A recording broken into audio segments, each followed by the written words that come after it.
नमस्कार, आप देख रहे हैं काल चक्र। मैं हूं आपके साथ अंजलि आनंद और मेरे साथ हैं प्रश्न कुंडली विशेषज्ञ पंडित सुरेश पांडे जी।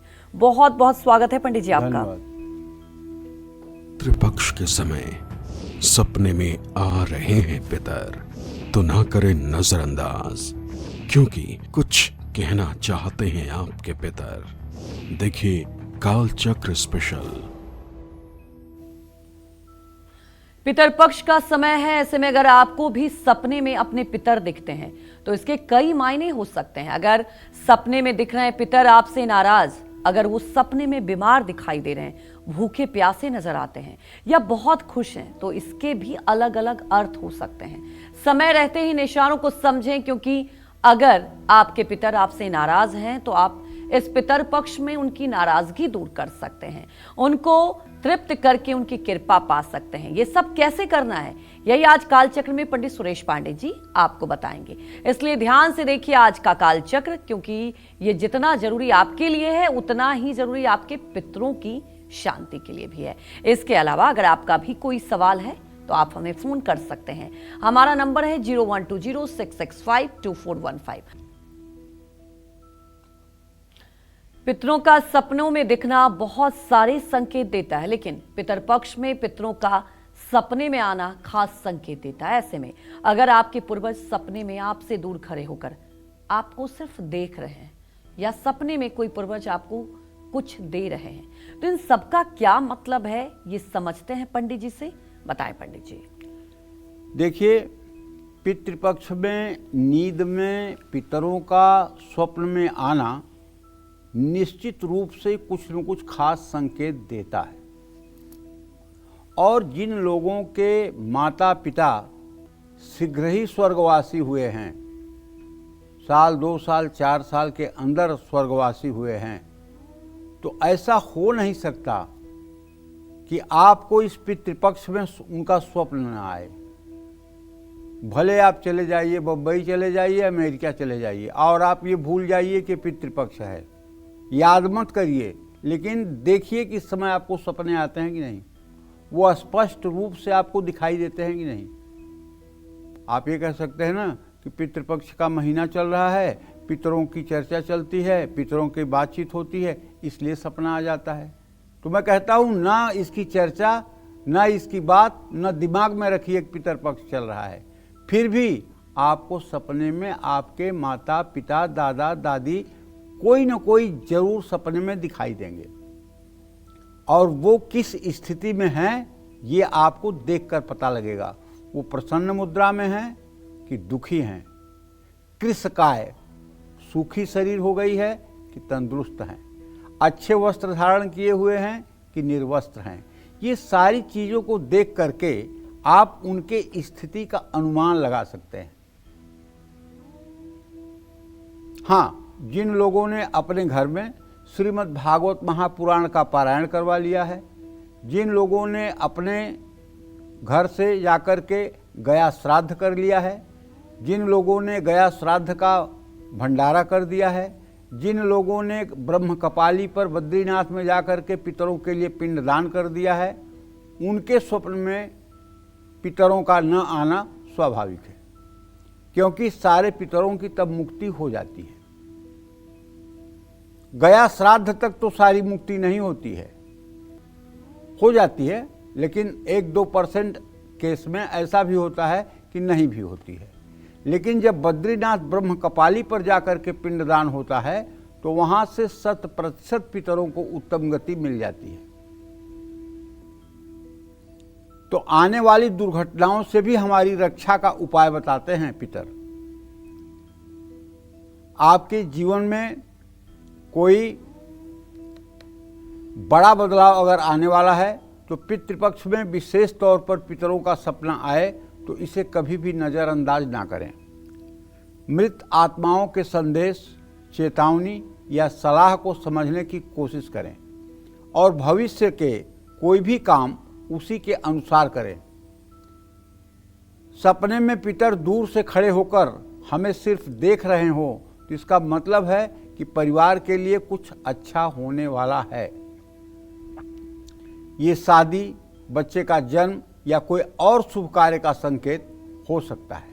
सपने में कोई पितर आपको कुछ दे रहा हो तो समझिए कि आने वाले समय में आपको निश्चित सफलता मिलेगी। आप सफलता के उस मुकाम तक पहुंचेंगे जहां दूसरों के लिए जाना मुश्किल है। तो कहने का मतलब, सपने में अगर आपके पूर्वज आपसे पानी या भोजन मांग रहे हैं तो ये किस ओर इशारा करता है, ये भी मैं आपको बताऊंगा कालचक्र में, बस थोड़ी देर बाद।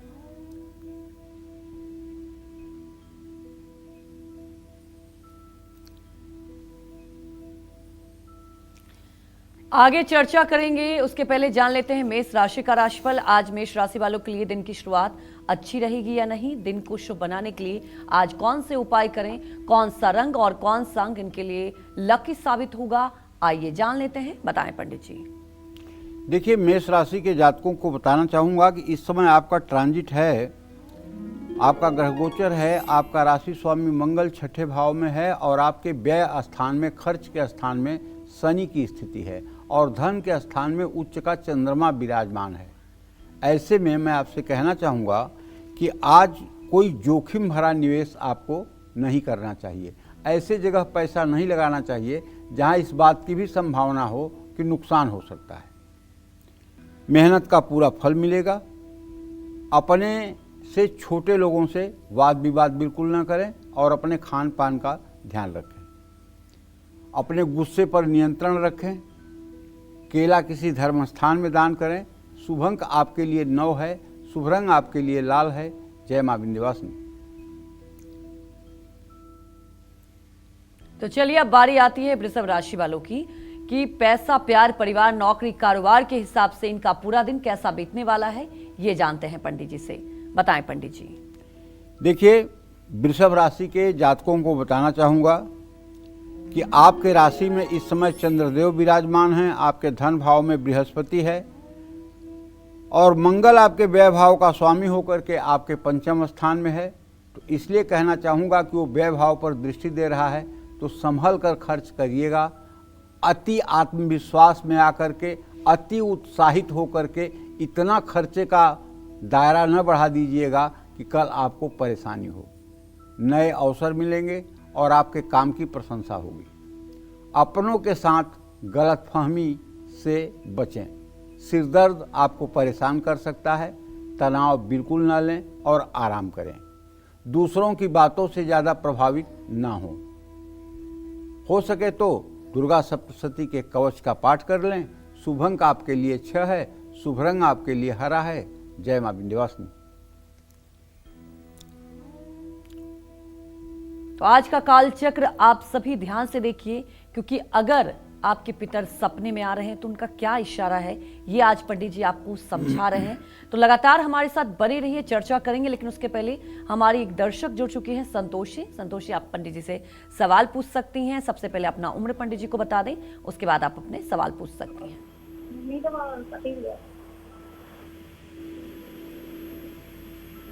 सवाल पूछिए संतोषी। हेलो जी, सवाल पूछ सकते हैं आप। हेलो। हाँ, बोलिए।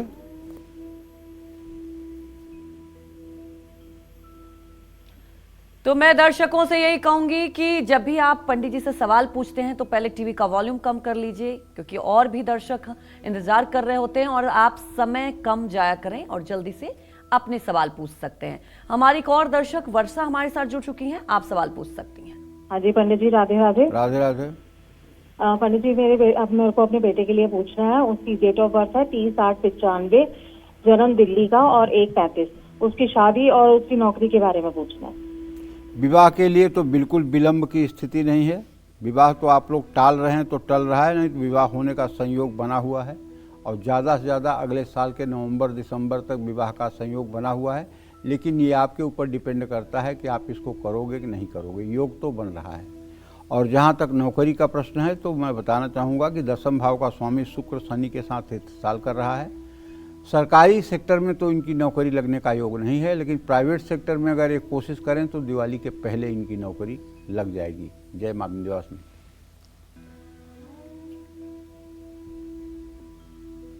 तो आगे पंडित जी से जानेंगे कि सपने में अगर आपके पूर्वज आपसे पानी मांग रहे हैं या भोजन मांग रहे हैं तो वो क्या इशारा होता है, उसका मतलब क्या होता है, ये समझेंगे। लेकिन उसके पहले हमारी एक दर्शक जुड़ चुकी हैं, प्रेमलता, आप सवाल पूछ सकती हैं। हेलो, हाँ बोलिए। नमस्कार पंडित जी। सदा सुखी रहिए। जी, मेरा नाम हेमलता है, मैं दिल्ली से बोल रही हूँ। हेमलता है?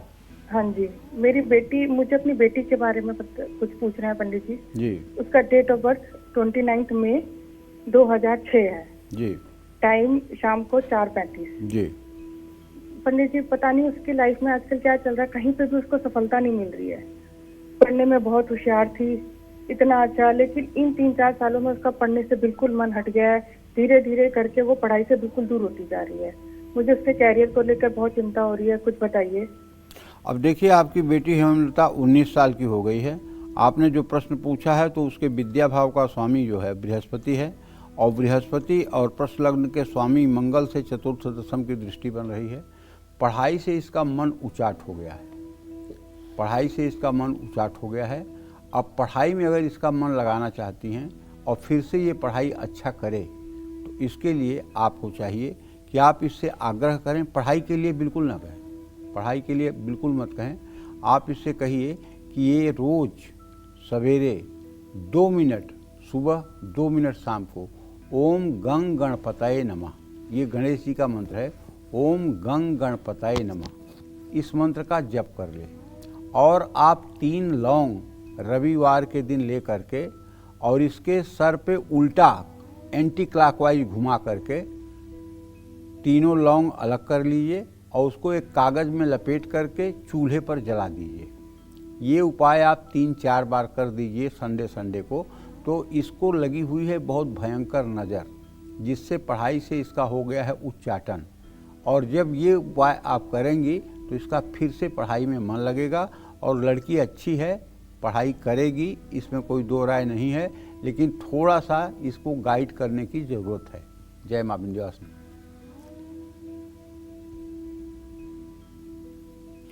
सपने में अगर आपके पूर्वज आपसे पानी या भोजन मांग रहे हैं या सपने में आपके पूर्वज बीमार पड़ रहे हैं तो इसका आपके आने वाले भविष्य पर क्या असर होगा, आइए जानते हैं पंडित जी से। बताएं पंडित जी। सपने में आप किसी पितर को कुछ दे रहे हैं तो इसका मतलब है कि आने वाले समय में भाग्य आपका साथ नहीं देगा।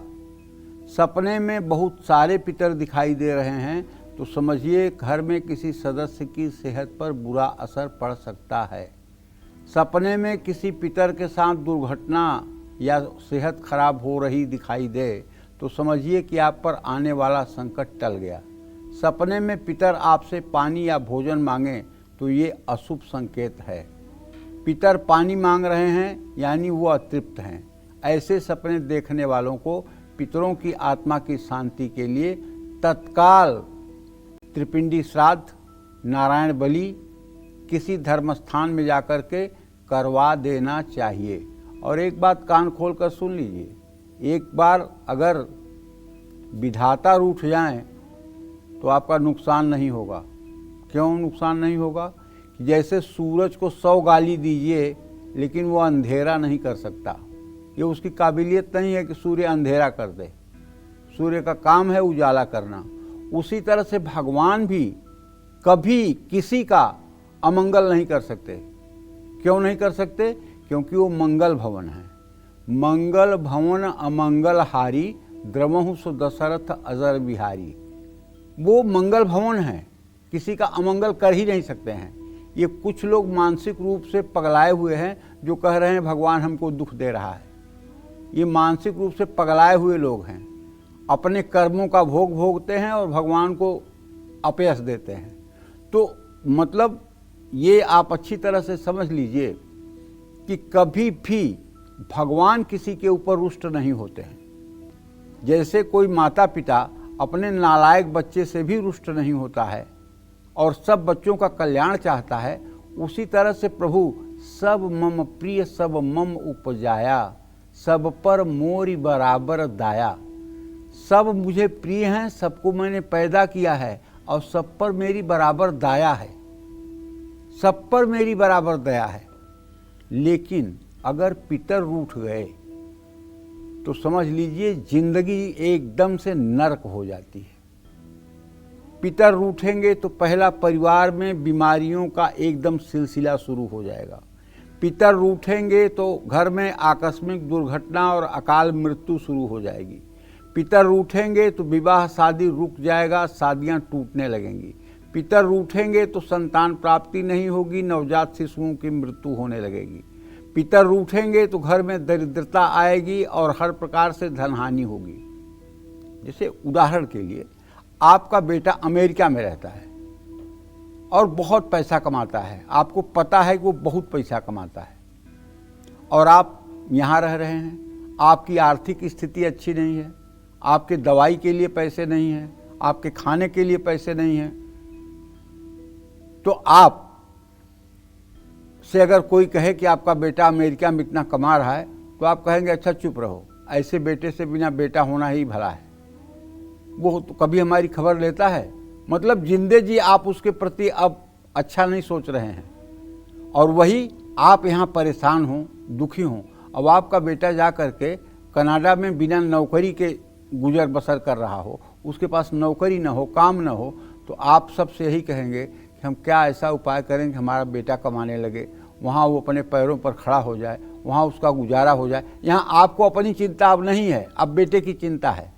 तो इसी तरह से यदि आप सामर्थ्यवान हैं, आप गया श्राद्ध कर सकते हैं, त्रिपिंडी श्राद्ध कर सकते हैं, नारायण बलि कर सकते हैं, श्रीमद् भागवत महापुराण का पारायण करवा सकते हैं, ब्रह्म कपाली पर जा सकते हैं, और उसके बाद भी अगर आप पितरों के लिए कुछ नहीं कर रहे हैं तो पक्का मानिए दुनिया की कोई ताकत नहीं है जो आपकी सुरक्षा कर सके।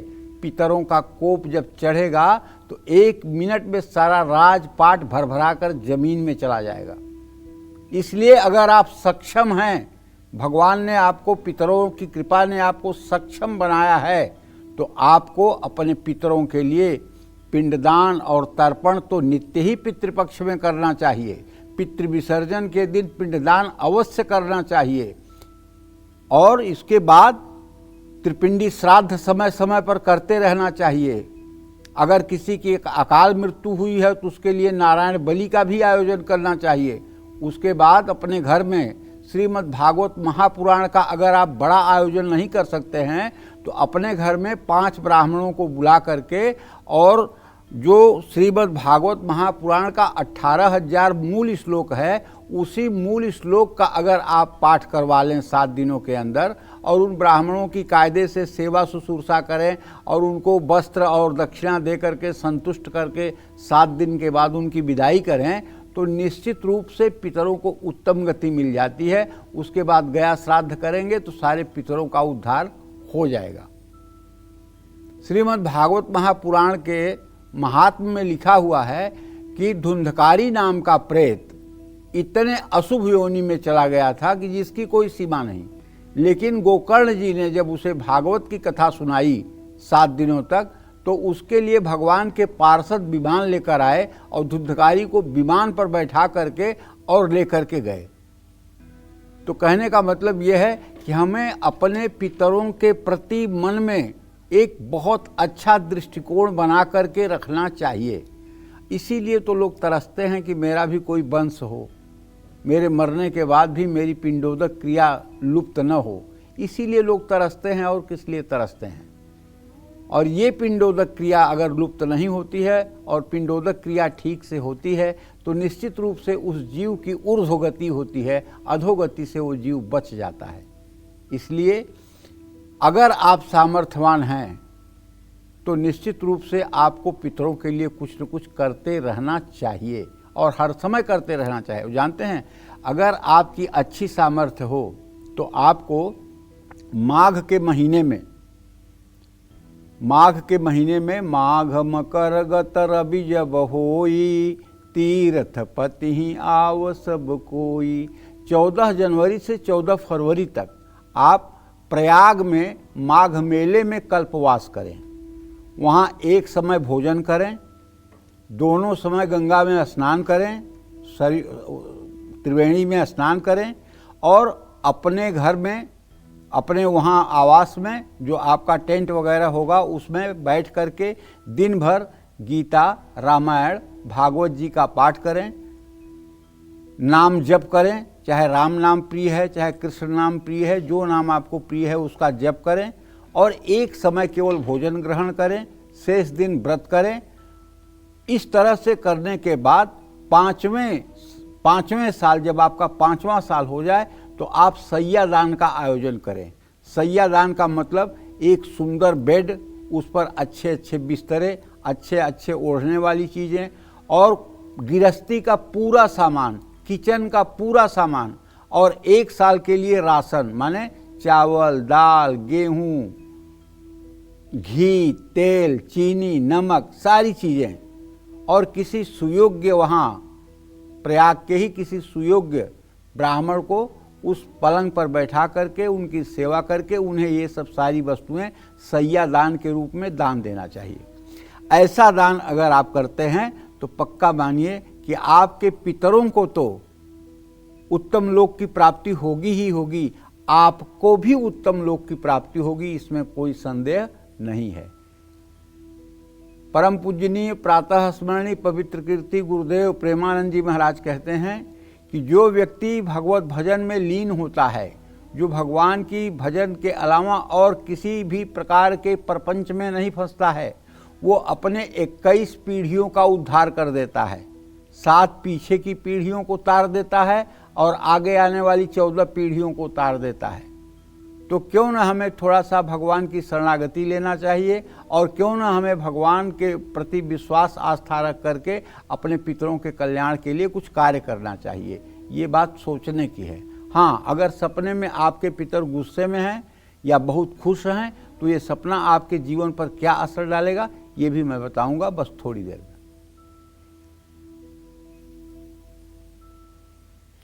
जी हाँ पंडित जी, आपको और भी जानकारी देंगे। पितर सपने में आ रहे हैं तो क्या कुछ कह रहे हैं, लेकिन उसके पहले एक दर्शक हमारे साथ जुड़ चुकी हैं लखीमपुर खीरी से। प्रेषिता, आप सवाल पूछ सकती हैं।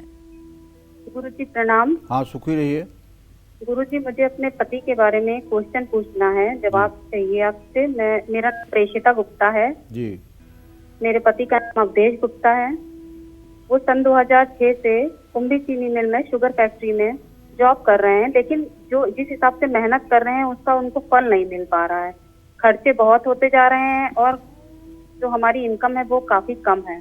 तो उसके लिए आप हमें कोई उपाय बताएं जिससे कि, या फिर आप हमें ये बताएं कि क्या यही नौकरी करना सही रहेगा या आगे इनको मतलब कहीं चेंज करना चाहिए। आपने ये नहीं बताया बेटा कि आपके पति कितने साल के हैं।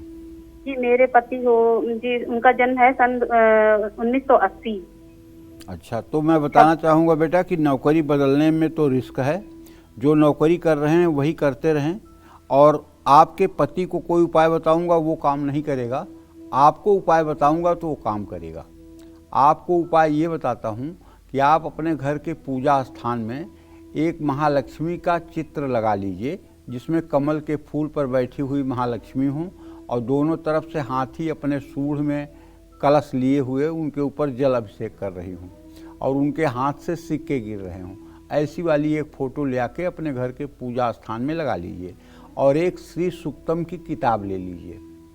और एक श्री सूक्तम की किताब लेने के बाद, अब अगर आपके पास श्री यंत्र नहीं है तो कोई बात नहीं, अगर श्री यंत्र हो तो उत्तम बात है। श्री यंत्र की पूजा करें। कैसे? पहले दक्षिणावर्ती शंख से, जल से, दूध से, शहद से, घी से और दही से ये अभिषेक करके शुद्ध जल से श्री यंत्र को धोकर चांदी की कटोरी में लाल कपड़े पर रख करके कलावा लपेट के हल्दी, चावल, रोली, सिंदूर, कुमकुम डाल करके और लाल फूलों से उन्हें सुसज्जित करके धूप दीप दिखा करके उनके लिए कुछ भोग प्रसाद रख करके और पूजा करके आरती करिए। और श्री सूक्तम के 16 मंत्रों का 16 बार सुबह 16 बार शाम को पाठ करना शुरू करिए। मानता हूँ कि श्री सूक्तम संस्कृत में है, बिना अभ्यास के पढ़ने में दिक्कत हो सकती है, लेकिन अब इतना भगवान ने अच्छी व्यवस्था दे दी है कि आपके पास मोबाइल होगा, उसमें YouTube में जाकर के श्री सूक्तम केवल आप टाइप कर दीजिए तो श्री सूक्तम के 16 मंत्र चल जाएंगे और उन मंत्रों को सुनते हुए आप पूजा करें और किताब देखते हुए जैसे उसमें बोल रहा है वैसे आप बोलने का अभ्यास करें। महीने 2 महीने के अंदर ही आपको पूरा श्री सूक्त याद हो जाएगा और जब श्री सूक्त याद हो जाएगा और 16-16 मंत्र सुबह शाम आप पाठ करने लगेंगी तो अति शीघ्र भविष्य में आपके जीवन की कायाकल्प हो जाएगी, आपके पति का पुरुषार्थ बढ़ जाएगा और उनको ऐसे ऐसे रास्ते मिलने लगेंगे जिस पर लक्ष्मी की कृपा और अपार कृपा महालक्ष्मी की दिखाई देगी। देखो बेटा, बिना तपस्या के कुछ किसी को प्राप्त नहीं होता है। या तो कोई पूर्व जन्म में तपस्या करके आया है जो इस जन्म में आनंद ले रहा है, और या यहाँ तपस्या कर रहा है उसका फल पा रहा है। तो इसलिए आप कुछ करिए अपने पति के लिए, पति को कर्म करने दीजिए, धर्म आप करिए, इसका लाभ उन्हें पूरा मिलेगा। जय मां विंध्यवासिनी। जानेंगे मिथुन राशि का राशिफल कैसा रहेगा आज का इनका पूरा दिन, आइए जानते हैं, बताएं पंडित जी। आज मिथुन राशि में बृहस्पति की स्थिति बनी हुई है, व्यय भाव में चंद्रमा, धन भाव में शुक्र है। अचानक लाभ के योग बने हुए हैं, सोच समझ कर निवेश करिए। लंबी योजनाओं में जोखिम ना उठाएं। परिवार में सुख शांति रहेगी। गले में जलन या खराश हो सकती है। किसी प्रकार के अहंकार से बचें और दूसरों की बुराई से भी बचें। धर्म स्थान में सेवादान करें। शुभ अंक आपके लिए 5 है, शुभ रंग आपके लिए पीला है। जय मां विंध्यवासिनी। तो जानते हैं कर्क राशि का राशिफल कैसा रहेगा आज का इनका पूरा दिन, जानते हैं, बताएं पंडित जी। कर्क राशि के जातकों को बताना चाहूँगा कि इस समय आपके राशि पे शुक्र की स्थिति है, शुक्र विराजमान है और आपका राशि स्वामी चंद्रमा इस समय एकादश भाव में अपने उच्च राशि में है। लेकिन आपके धन भाव में ये सूर्य और केतु की स्थिति है।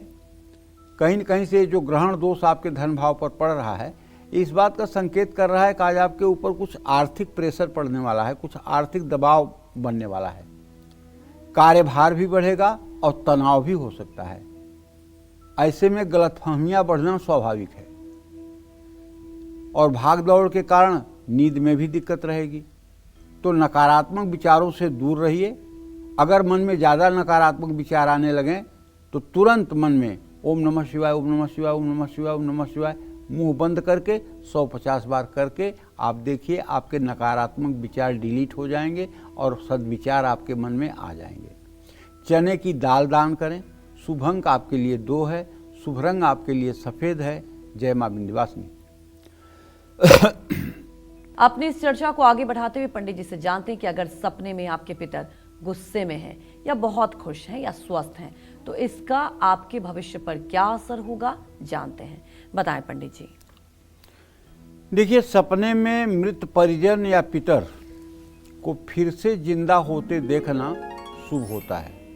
इसका मतलब है कि भविष्य में आपको कोई चीज़ मिल सकती है। सपने में पितर खुश और स्वस्थ नजर आएं तो समझिए वो जहाँ भी हैं खुश हैं। अगर सपने में परिजन क्रोधित अवस्था में दिखें और आपसे कोई काम करने के लिए कहें तो इसका मतलब है कि उसकी कोई इच्छा है जो अधूरी रह गई है। ऐसे में जितनी जल्दी हो सके उनकी इच्छा को पूरा करें। दूसरी बात ये कहना चाहूँगा कि देखिए, ऐसा है कि जैसे मनुष्यों का स्वभाव बहुत प्रकार का होता है। कोई सरल चित्त होता है, विनम्र होता है, धार्मिक होता है। कोई व्यक्ति वक्र चित्त होता है, धार्मिक नहीं होता है, नास्तिक होता है। कोई व्यक्ति आलसी होता है, किसी चीज़ को करना नहीं चाहता है। तो इस तरह से अगर देखा जाए तो पूरी सृष्टि जो है 3 गुणों में बटी हुई है, सतोगुण, रजोगुण और तमोगुण। इन 3 गुणों के अलावा चौथा गुण कोई होता नहीं। और चौथा गुण अगर कोई होता है तो चौथा गुण है भगवान की शरणागति। गीता में भगवान कृष्ण अर्जुन से कहते हैं, त्रैगुणई विषया वेदा निस्त्रैगुण्य भवार्जुन। तीनों गुणों से युक्त हैं वेद। तू निस्त्रैगुण्य हो जा, तू तीनों गुणों से रहित हो जा। तो चौथा गुण क्या है? भगवान की शरणागति। ये चौथा गुण है। यहाँ न सात्विकता बांधती है, न राजस बांधता है, न तामस बांधता है। सुखी मीन जे नीर अगाधा, जिम हरि शरण एकहु बाधा। जिस दिन आप भगवान को पूर्ण शरणागति अपनी दे देते हैं कि हे नाथ, मेरे बस का कुछ नहीं है, आप देखिए। और जिस दिन ये शरणागति आपके मन में बस जाती है, उस दिन से आपकी स्थिति बदल जाती है। क्योंकि भगवान गीता में खुद कहते हैं, क्षिप्रम भवति धर्मात्मा शाश्वत शांति निगच्छति कौन्तेयम प्रतिजानीहि न मे भक्त प्रणश्यति। हे कुंती पुत्र अर्जुन, जो मेरी शरण में सचमुच में आ जाता है, क्षिप्रम भवत धर्मात्मा, मैं तत्काल उसे धर्मात्मा बना देता हूँ। शाश्वत शांति निगच्छति, उसे शाश्वत शांति दे देता हूँ। कौन्तेयम प्रतिजानीहि, हे कुंती पुत्र अर्जुन, न मे भक्ता प्रणश्यति, मेरे भक्त का कभी नाश नहीं होता, मेरा भक्त कभी नष्ट नहीं होता। और इसी बात को भगवान आगे कहते हैं 12वें अध्याय में कि तेषाम हम समुद्धरता मृत्यु संसार सागरात भवामी न चिरापार्थम मैया वेशित चेतसाम। हे अर्जुन, मैं अपने भक्तों को इस भवसागर से पार कर देता हूं। भवामी न चिरापार्थम मतलब विलंब नहीं लगाता हूं, शीघ्र अपने भक्तों को इस भवसागर से पार कर देता हूं। ये सागर तो हमारा 100 योजन का है। रामायण में लिखा हुआ है कि 100 योजन का समुद्र था, उस पर राम जी ने पुल बांधा था। 100 योजन माने 400 कोस, 400 कोस माने 1200 किलोमीटर, 1200 किलोमीटर लंबा समुद्र था। लेकिन भैया जो भवसागर है ना, इसका कोई और छोर नहीं है। आज तक भवसागर का कोई मापदंड किसी शास्त्र में नहीं लिखा है। बहुत बड़ा अनंत है भवसागर, और इससे पार होना, कोई बड़ा जहाज होगा वही आपको पार करेगा। और वो जहाज है, सिख धर्म में कहते हैं, नानक नाम जहाज है, चढ़े सो उतरे पार। नाम जप रूपी जहाज अगर आपके पास है तो आप इस भवसागर को पार कर जाएंगे। और नाम जप रूपी अगर आपके पास जहाज नहीं है तो आप इस भवसागर में गोते खाएंगे। तो इसलिए अपने पितरों की मुक्ति के लिए, अपने पितरों की सद्गति के लिए ये 3 गुणों के प्रेत हैं, जो सात्विक हैं, राजस हैं, तामस हैं। इनके लिए जब त्रिपिंडी श्राद्ध किया जाता है तो एक पीतल के कलश पर भगवान विष्णु की सोने की प्रतिमा रखी जाती है, और एक सफ़ेद कलश पर, खासकर इस समय स्टील का कलश प्रचलन में है, उस पर चांदी की ब्रह्मा की प्रतिमा स्थापित की जाती है। और एक तांबे का कलश होता है जिसके ऊपर तांबे की एक भगवान शिव की प्रतिमा स्थापित की जाती है। और एक सिंहासन पर शालिग्राम रखे जाते हैं और शंख रखी जाती है। तो सात्विक, राजस और तामस तीनों देवताओं की पूजा होती है। और जौ के आटे का और उसमें थोड़ा सा घी और चीनी मिलाकर के, सुगंधित इत्र मिलाकर के एक बड़ा पिंड बनाया जाता है जो भगवान विष्णु को समर्पित किया जाता है। और चावल के आटे का एक पिंड जिसमें घी, खोया और थोड़ा सा इत्र मिला करके, चीनी मिला करके, शहद मिला करके एक पिंड बनाया जाता है जो ब्रह्मा को अर्पित किया जाता है। और एक काले तिल का आटा बना करके और उसका पिंड जो है उसमें शहद, चीनी, घी मिला करके, इत्र मिला करके वो भगवान शिव को अर्पित किया जाता है, जिसे तामस पिंड कहते हैं। ये तीनों पिंडदान जब तीनों देवताओं को मिलते हैं तो ये पिंडदान होते ही आपके पितरों के पास इन देवताओं के द्वारा वो पुण्य जो है ट्रांसफ़र हो जाता है, और आपके पितरों को तब आनंद मिलता है। पहले आप पिंडदान भगवान के लिए ही करेंगे, भगवान के माध्यम से ही पितर तक ये चीज़ें पहुँचेंगी। जैसे आपको किसी के खाते में पैसा डालना है तो पहले पैसा आपको बैंक में जमा करना पड़ेगा, तब दूसरे बैंक में जाकर उसको मिलेगा। तो ये विधि है। तो इसलिए त्रिपिंडी श्राद्ध जो है गया श्राद्ध के पहले करना बहुत अनिवार्य होता है।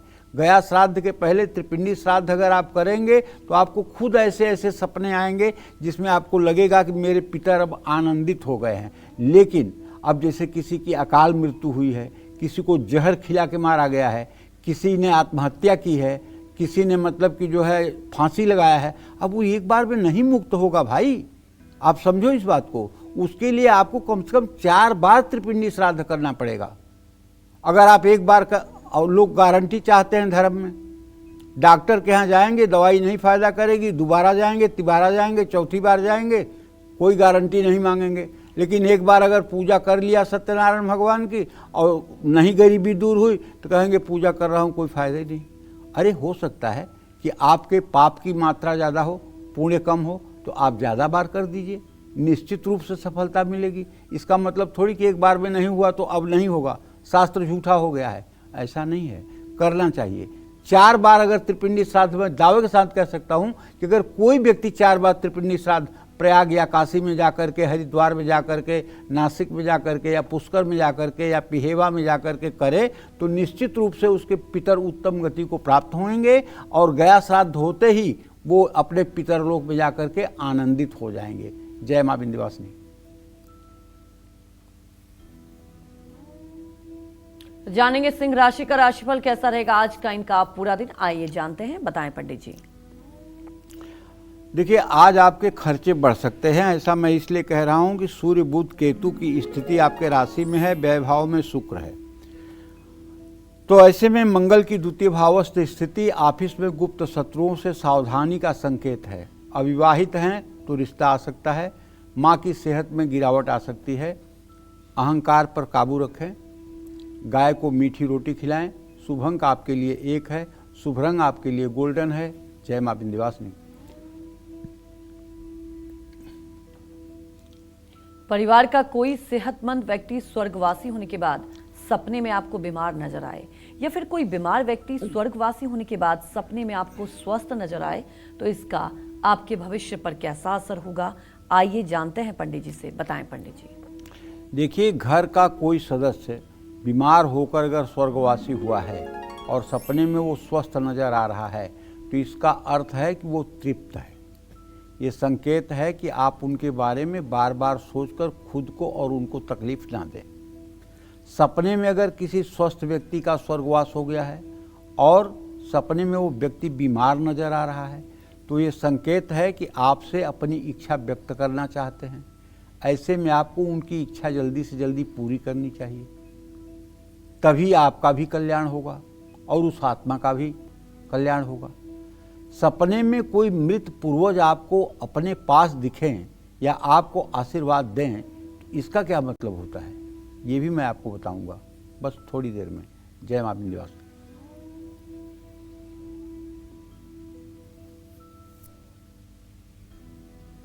चर्चा को आगे बढ़ाएंगे, उसके पहले जान लेते हैं कन्या राशि वालों के बारे में कि आज उनके लिए कैसा उनका दिन बीतने वाला है, और सबसे अहम बात कि कौन सी ऐसी चीजें हैं जिससे उनको पूरा सावधान रहना है।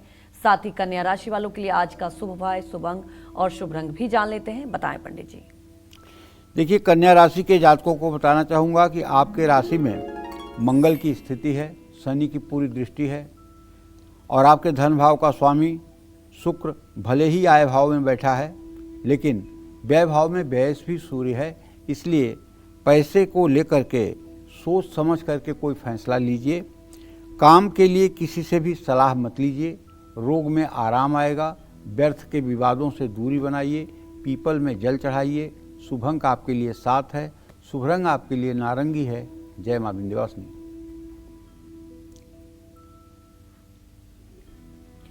सपने में कोई मृत पूर्वज आपको अपने पास दिखें या आपको आशीर्वाद दें तो इसका क्या मतलब होता है। साथ ही अपने किसी जीवित व्यक्ति को सपने में मृत देखना शुभ संकेत है या अशुभ, ये जानते हैं पंडित जी से। बताएं पंडित जी। देखिए, सपने में अगर कोई जीवित व्यक्ति मृत दिखाई दे तो उसे देखकर हम घबरा जाते हैं, जबकि सपने में जीवित व्यक्ति को मरा हुआ देखना उसकी आयु में वृद्धि कराता है, ये स्वप्न शास्त्र कहता है। ऐसे में इसे बुरे सपने की श्रेणी में नहीं रखना चाहिए। सपने में अगर कोई पितर हमें आशीर्वाद दे तो ये सफलता और शुभता का संकेत है। सपने में मृत परिजन आपको अपने बहुत पास दिखें तो समझ लेना चाहिए कि वो आपसे अपना मोह अब तक छोड़ नहीं पाए हैं। और एक बात जान लीजिए, पता नहीं सब लोगों को पता होगा कि नहीं, मैं ऐसे ही बता रहा हूँ।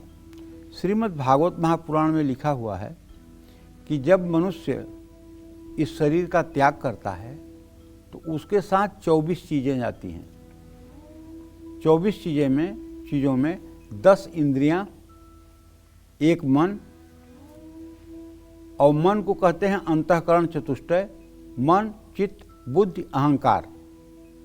मन, चित्त, बुद्धि, अहंकार, तो 11 4 15, और 5 जो है छित, जल, पावक, गगन, समीर, ये 5 तत्व, कितना हो गया 20, और तीनों गुण, सतोगुण, रजोगुण, तमोगुण 23, एक जीव 24। ये 24 के साथ जीव यात्रा करता है, तभी उसे नरक का दुख महसूस होता है, स्वर्ग का आनंद महसूस होता है, और तभी वह स्वप्न में दिखता है, तभी वह पुनर्जन्म लेता है। और जब पुनर्जन्म लेता है व्यक्ति, तो ऐसा नहीं कि मन बदल जाएगा, मन उसका वही रहेगा जो पूर्व जन्म में था, इंद्रियों का कार्य वही रहेगा जो पूर्व जन्म में था, चिंतन वही रहेगा जो पूर्व जन्म में रहेगा। ऐसा नहीं कि सारी चीज़ें डिलीट हो जाएंगी, क्योंकि अगर पूर्व जन्म का अभ्यास न हो तो शिशु जब पैदा होता है, बच्चा जब पैदा होता है और माँ के स्तन के पास 2 मिनट के बाद उसको ले जाया जाता है, तो कैसे वो दूध को खींचने लगता है?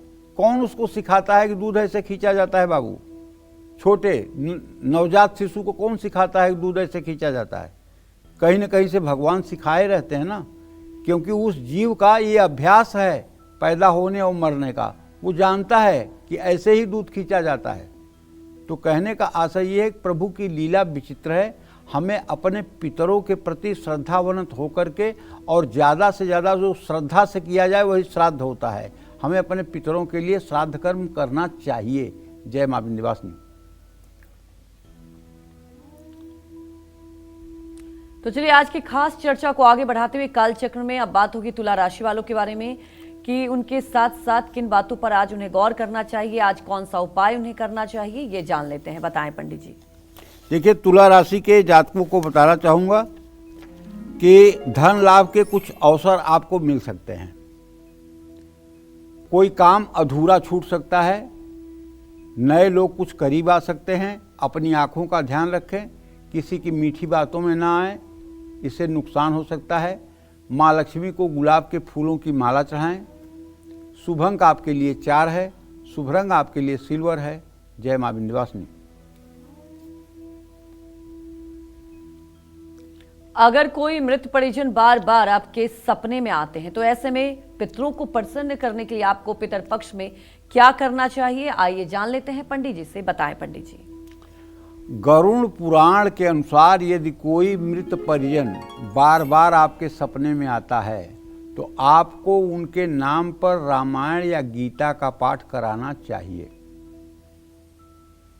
और मेरा तो कहना है कि ऐसे लोगों को अपने घर में 5 वैदिक ब्राह्मणों को बुला करके और भगवान विष्णु के निमित्त विष्णु सहस्र नाम का 108 पाठ करवाना चाहिए, हवन करवाना चाहिए, ब्राह्मणों को भोजन कराकर दक्षिणा देनी चाहिए। इससे निश्चित रूप से जो पुण्यतिथि होती है, मनुष्य के मरने की जो पुण्यतिथि होती है, उस पुण्यतिथि पे यदि ये आयोजन कर दिया जाए तो ऐसे व्यक्ति अधोगति से, ऐसी आत्मा अधोगति से बच जाती है। और अगर ये संस्कार एक तो श्राद्धों के दिनों में आप करते ही हैं, एक तो जिस महीने की जिस तिथि को आदमी की मृत्यु हुई है, उस तिथि में यदि आप ये कार्य करना शुरू कर दें तो निश्चित रूप से ऐसी जीवात्मा अधोगति से बच जाती है। अंतिम संस्कार पूरे विधि विधान के साथ कराना चाहिए। किसी कारण से अगर चूक हो गई है तो पितृपक्ष में विधि विधान से अपने पितरों की शांति पूजा करानी चाहिए। अच्छा, गया में तर्पण और पिंडदान करने के बाद भी घर में श्राद्ध करना चाहिए, इसके बारे में भी मैं आपको बताऊंगा बस थोड़ी देर में।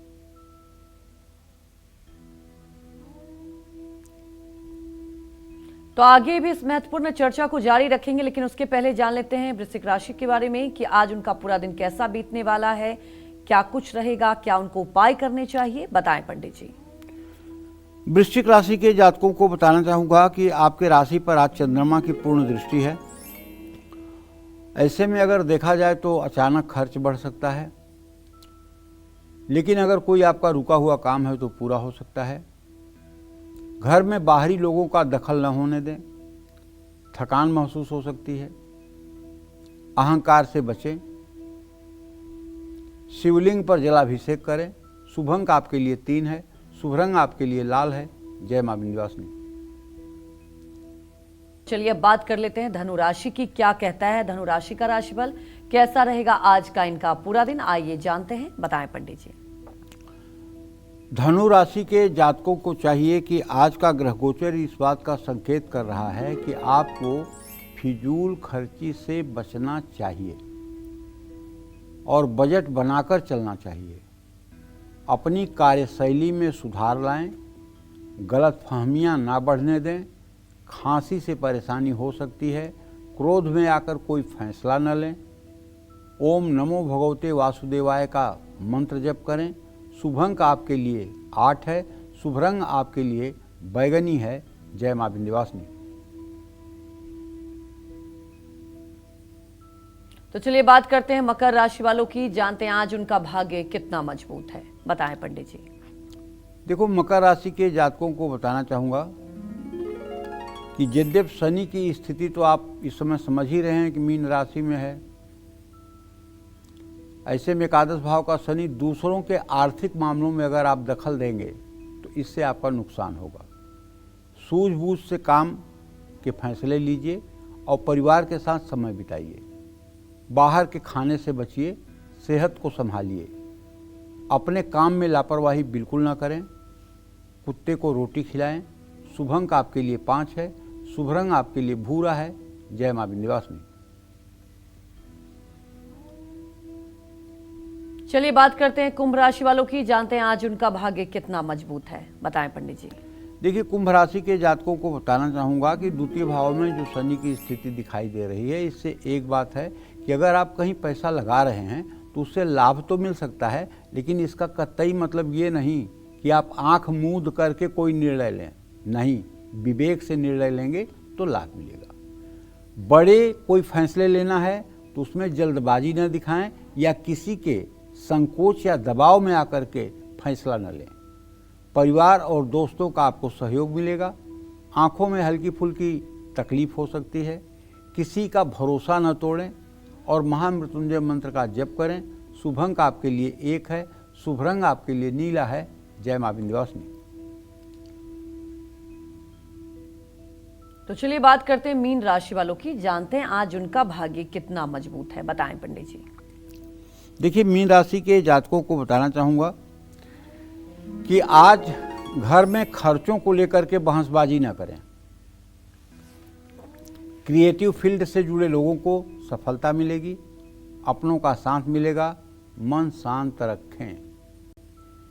जल्दबाजी न करें। जल्दी किसी पर आंख मूंद कर भरोसा न करें। उबले आलू ठंडा करके उसमें हल्दी लगाकर गाय को खिलाएं।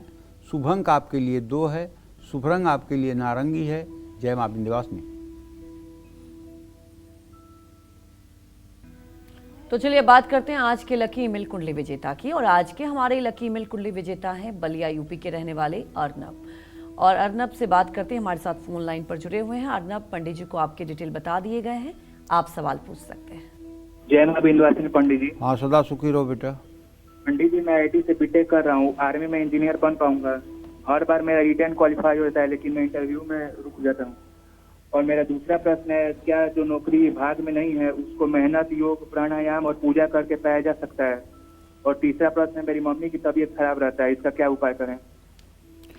देखो, पहली बात तो एक बताना चाहूँगा तुम्हें कि तुम्हारी कुंडली जो है 14 नवंबर 2005 शाम को 7:32 के हिसाब से बलिया का जन्म है, यूपी का।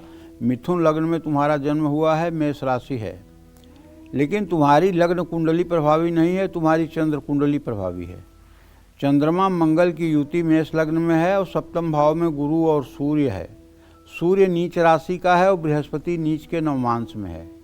पढ़ने लिखने में तो बेटा तुम भले इंजीनियरिंग कर रहे हो लेकिन एवरेज ही हो। तुम्हारे 10वें भाव को शनि देख रहा है। नौकरी तो तुम्हें अच्छी मिलेगी, पैसा भी ठीक कमाओगे, लेकिन सेना में जाने का सपना तो अधूरा है। वहाँ तो नहीं हो पाएगा, और उससे न होने पर आपको दुखी भी नहीं होना चाहिए। आपका करियर बहुत अच्छा होगा, इसमें कोई दो राय नहीं है। आप प्राइवेट क्षेत्र में भी बहुत अच्छा चमत्कार कर सकते हैं।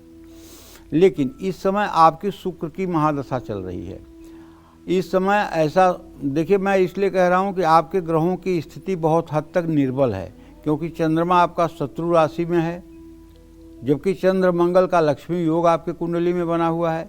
आपके अंदर पोटेंशियल है, आपके अंदर दम है, दमदारी है, इसमें कोई दो राय नहीं है। और चतुर्थ भाव में शनि बैठ करके आपके माँ को नसों का रोग दे रहा है। नसों में खिंचाव, शरीर का सूखते जाना, शरीर में दर्द रहना। उन्हें पीपल के पेड़ के नीचे सरसों के तेल का दिया जलाना चाहिए, पीपल की परिक्रमा करनी चाहिए, और सरसों के तेल से शनिवार को अपना मसाज करना चाहिए, गुनगुने पानी से नहाना चाहिए। ये सब आपकी माँ के सेहत के लिए ठीक है। और आपके लिए बताना चाहूँगा कि देखिए, बहुत ज़्यादा ऊंचा ख्वाब देखना बुद्धिमानी नहीं है। सरकारी नौकरी का योग नहीं है।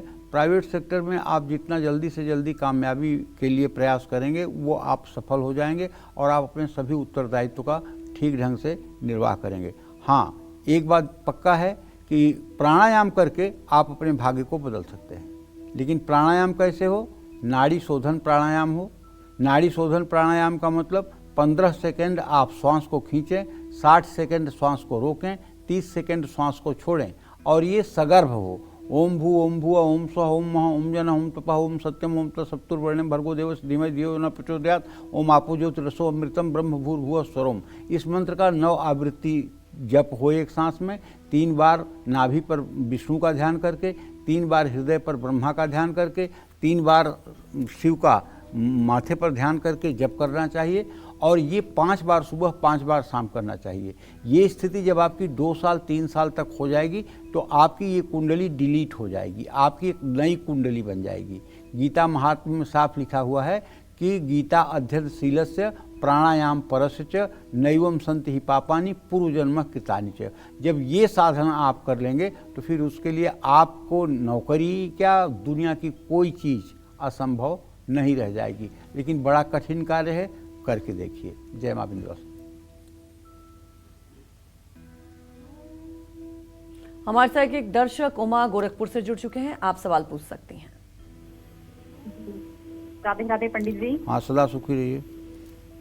पंडित जी, मेरा बेटा है, 2000 में उसका जन्म हुआ है, और उसने इसी साल सिविल इंजीनियरिंग से बीटेक कंप्लीट किया है।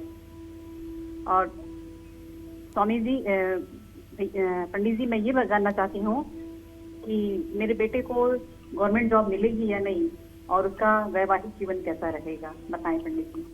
देखिए, ऐसा है कि जहाँ तक सरकारी नौकरी का प्रश्न है तो मुझे तो नहीं लग रहा है 1% भी सरकारी नौकरी मिलेगी।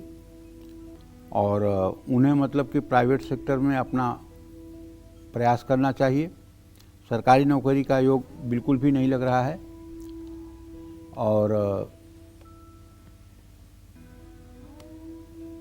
और अगर सरकारी नौकरी चाहते हैं कि नहीं मुझे सरकारी नौकरी ही मिले, तो उसके लिए उन्हें ओम नमः शिवाय का कम से कम 24 मिनट सुबह, 24 मिनट शाम 1 साल तक जप करना चाहिए। तब उनके 10वें भाव का मजबूती आएगी और तब उनको सरकारी नौकरी में चांस मिल सकता है। लेकिन सरकारी नौकरी मिलने में 3 से 4 साल का समय लगेगा, ये बात भी ध्यान रखना। बहुत जल्दी में नौकरी नहीं मिलने वाली है। अगर सरकारी नौकरी का योग बनेगा तो 2028 के सितंबर अक्टूबर महीने में बनेगा, उसके पहले नहीं बनेगा। और भविष्य ठीक है, लड़का इंटेलिजेंट है, कोई दिक्कत नहीं है, कोई परेशानी नहीं है, बाकी सब बढ़िया है। जय मां विंध्यवासिनी। चलिए अपने सबसे खास सेगमेंट की शुरुआत करते हुए पंडित जी से जानते हैं कि क्या गया में तर्पण और पिंडदान करने के बाद भी घर में श्राद्ध करना चाहिए। क्या जिसने गया में तर्पण और पिंडदान नहीं किया तो पितरों को शांति नहीं मिलती है? पंडित जी, आप इसका जवाब दें हमारे दर्शकों को। देखो, सही बात तो ये है कि जो लोग अपने पितरों के लिए पिंडदान नहीं करते हैं, तर्पण नहीं करते हैं, और जो लोग अपने पितरों के लिए गया श्राद्ध नहीं करते हैं, तो उनके पितरों की तो जो दशा हो रही है हो ही रही है, लेकिन उनकी भी दशा जो नहीं कर रहे हैं उनकी भी दशा दुर्दशा में बदल जाएगी, इसमें कोई दो राय नहीं है। और आप जितना उत्साह के साथ अपने पितरों के कार्य को करेंगे, जितने हर्षित मन से आप पितरों का कार्य करेंगे, उतना ही ज़्यादा आपके लिए लाभकारी होगा। अब समाज में एक समस्या ये है, कुछ लोग कहते हैं कि हमने गया श्राद्ध कर लिया है तो क्या अब हमें पितरों को पानी देना चाहिए। देखिए, अगर आपने भागवत सुन करके गया श्राद्ध किया है तब तो आप पानी न दें, पिंडदान न करें, कोई दोष नहीं लगेगा। लेकिन अगर आपने भागवत महापुराण का श्रवण नहीं किया है और के त्रिपिंडी श्राद्ध नहीं कराया है, नारायण बलि नहीं करवाया है, सीधे सीधे उठ करके आप गया में चले गए हैं, तो ये तो वही बात हुई कि 107-16 एक मुकदमा होता है, उसका केस कोई सीधे हाई सुप्रीम कोर्ट में लेकर चला आए तो सुप्रीम कोर्ट के जज क्या करेंगे, उस कागज़ को उठा के फेंक देंगे। अरे पहले लोअर कोर्ट है, फिर उसके बाद हाई कोर्ट है, फिर सुप्रीम कोर्ट है। तो पहले आपको चाहिए कि अपने घर पर पिंडदान करें, घर पर पिंडदान करके छियाह जुगाएं, उसके बाद में अपने पास काशी, प्रयाग, पिहेवा, पुष्कर, नासिक, जहाँ योग्य, हरिद्वार, जहाँ योग्य समझें वहाँ आप त्रिपिंडी श्राद्ध करें। अगर त्रिपिंडी श्राद्ध से घर की स्थिति बदल जाए 1 गुना, 2 गुना, 4 गुना, तो एक त्रिपिंडी श्राद्ध करके रुक जाएं, नहीं तो दोबारा, तिबारा, चौबारा करें। उससे जब पितर मुक्त हो जाएं तब भागवत का पारायण सुन करके और उसके बाद गया श्राद्ध करें, तब आपको पिंडदान करने की और जल देने की कोई आवश्यकता नहीं रहेगी। लेकिन अगर आप सीधे सीधे मुंह उठा के जा करके गया में पिंडदान करके चले आ रहे हैं और आपने ये सब क्रियाएं नहीं की हैं तो जरूरी नहीं है कि आपके पितरों को मुक्ति मिल जाएगी, क्योंकि सारी फॉर्मेलिटी पूरा करना पड़ेगा। और हाँ, इतना सब करने के बाद अगर आपने ब्रह्म कपाली पर भी पिंडदान कर लिया है तो फिर एकदम जय जय, आपके सारे पितर मुक्त हैं और आप एकदम सुखपूर्वक जीवन जिएं।